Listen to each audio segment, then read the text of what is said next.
Assalamualaikum warahmatullahi wabarakatuh. Bismillah walhamdulillah wala haula wala quwata illa billah. Allahumma salli ala Sayyidina Muhammad wa ala ali Sayyidina Muhammad.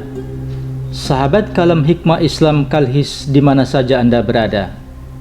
Perkawinan menurut Islam adalah akad, perjanjian ikatan yang dapat menghalalkan hubungan seks antara laki-laki dan perempuan. Al-Quran menyebutnya sebagai perjanjian yang kokoh atau mitsaqon goliza.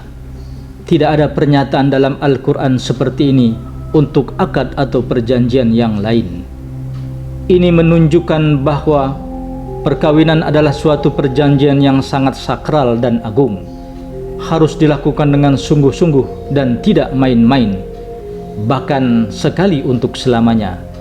Seseorang yang telah menikah dituntut dengan sungguh-sungguh untuk menjaga kelanggengan ikatan pernikahan dan keutuhan rumah tangga mereka. Perkawinan merupakan perjanjian relationship antara manusia, laki-laki dan perempuan yang harus mendapatkan perhatian lebih besar dari perjanjian yang lain. Perkawinan adalah fondasi masyarakat, bangsa dan negara. Masa depan bangsa dan negara tergantung fondasi yang dibangunnya. Oleh karena itu, apa sebenarnya yang menjadi tujuan perkawinan di dalam Islam? Keluarga adalah unit terkecil dari sebuah bangunan masyarakat. Setiap individu menginginkan hidup bahagia, nyaman dan tenang dalam sebuah kebersamaan dalam keluarga. Dalam setiap pembentukan keluarga, muncullah hak dan kewajiban secara seimbang, baik dalam kehidupan rumah tangga maupun dalam bermasyarakat. Sahabat Kalhis yang berbahagia, sebelum kita lanjut lebih jauh pengupasan tentang perkawinan ini, mohon dukungannya untuk subscribe dan like channel ini agar kami dapat selalu berbagi info, cerita dan pengetahuan untuk Anda, serta biasakanlah menonton hingga selesai untuk menambah kebaikan serta pengetahuan sahabat. Hak dan kewajiban itu harus dipenuhi oleh masing-masing pihak, suami istri yang sudah mengikrarkan diri dalam hidup rumah tangga. Tidak terpenuhinya salah satu hak dan kewajiban, maka akan timpanglah sendi-sendi kehidupan rumah tangga yang tidak jarang mengarah kepada perpecahan atau perceraian. Sahabat Kalhis yang berbahagia, sering kali adanya perceraian diakibatkan tidak terpenuhinya unsur ini. Islam datang juga untuk mengatur hubungan suami istri. Dengan demikian dibuatlah tentang hak dan kewajiban. Adapun hak dan kewajiban suami istri, pertama, hak-hak istri menjadi kewajiban suami, meliputi hak yang berupa kebendaan atau materi dan hak-hak yang bukan bersifat kebendaan. Hak-hak yang bersifat kebendaan meliputi mahar atau mas kawin dan nafkah.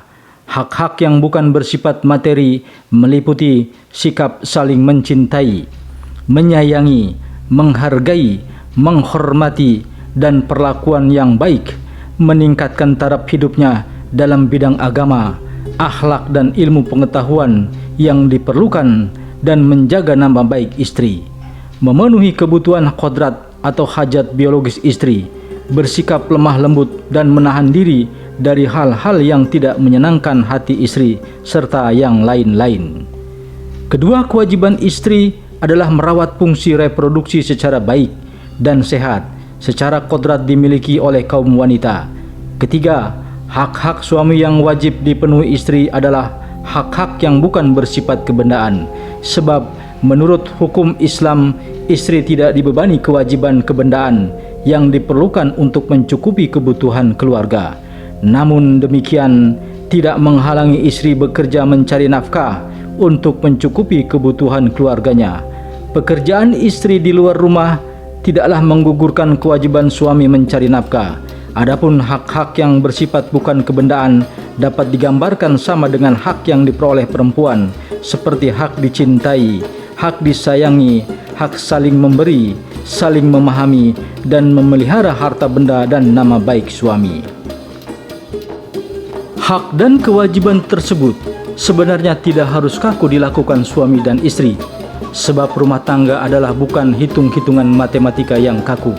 Rumah tangga itu intinya adalah kerjasama. Bagaimana membangun kerjasama yang baik, tentunya harus dikembangkan sikap saling asih, saling asah dan saling asuh, saling memahami, saling mengalah, saling mengerti, dan saling mencintai.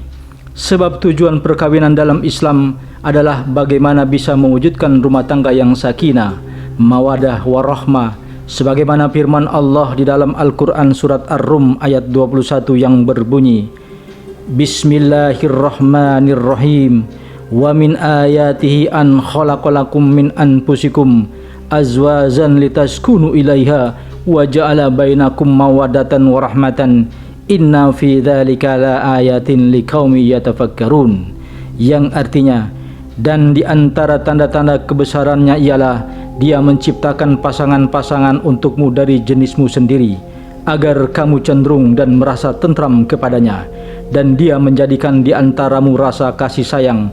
Sungguh pada yang demikian itu terdapat tanda-tanda kebenaran Allah bagi kaum yang berpikir. Maha benar Allah dengan segala firman-Nya. Sahabat Kalhis yang berbahagia, dengan saling menjaga keseimbangan hak dan kewajiban suami istri yang telah diuraikan merupakan konsep untuk membentuk rumah tangga yang samawa, sakinah, mawadah, warahmah. Apa hikmah dari perkawinan? Allah Subhanahu wa Ta'ala telah menciptakan individu manusia agar ia mampu membangun bumi dengan fasilitas yang telah disediakan olehnya. Sebagaimana firman Allah dalam Al-Quran surat Al-Baqarah ayat 29 yang artinya berbunyi, Dialah Allah yang menjadikan segala yang ada di bumi untuk kamu.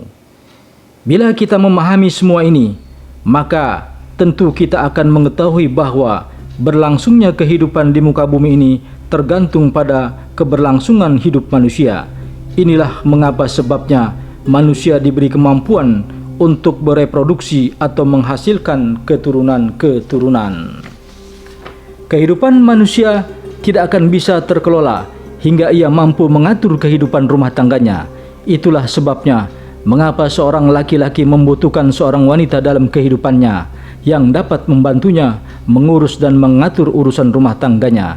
Karena kebutuhan inilah maka pernikahan pun disyariatkan. Seorang laki-laki dan seorang wanita adalah mitra dalam membangun kehidupan di muka bumi ini. Keduanya memiliki tugas dan fungsi masing-masing.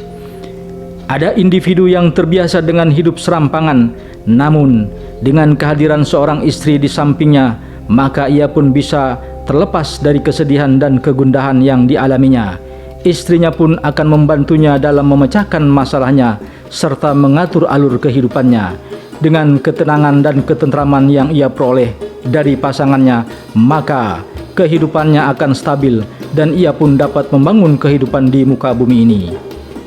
Hikmah dari perkawinan juga yang tidak kalah penting bagi laki-laki dan perempuan, yaitu mampu menjaga pandangan-pandangan liar penuh syahwat yang dapat menjerumuskan manusia dalam perzinahan, yang kemudian dapat menimbulkan keburukan dan permusuhan di antara keduanya karena tidak dibangun dalam ikatan atau perjanjian yang kokoh.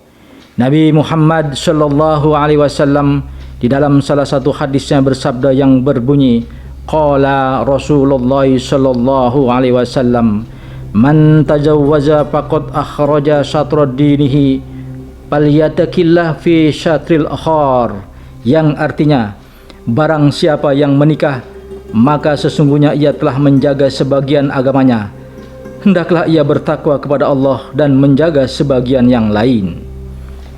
Sahabat Kalhis yang berbahagia, demikian uraian singkat tentang hak dan kewajiban dalam perkawinan. Semoga ada manfaatnya untuk kita semua. Teriring doa dan harapan, semoga rumah tangga sahabat menjadi rumah tangga yang sakinah, mawadah, warahmah, serta memperoleh keturunan yang soleh dan soleha, yang dapat memberikan kebaikan terhadap kedua orang tuanya, agamanya dan negaranya. Wassalam.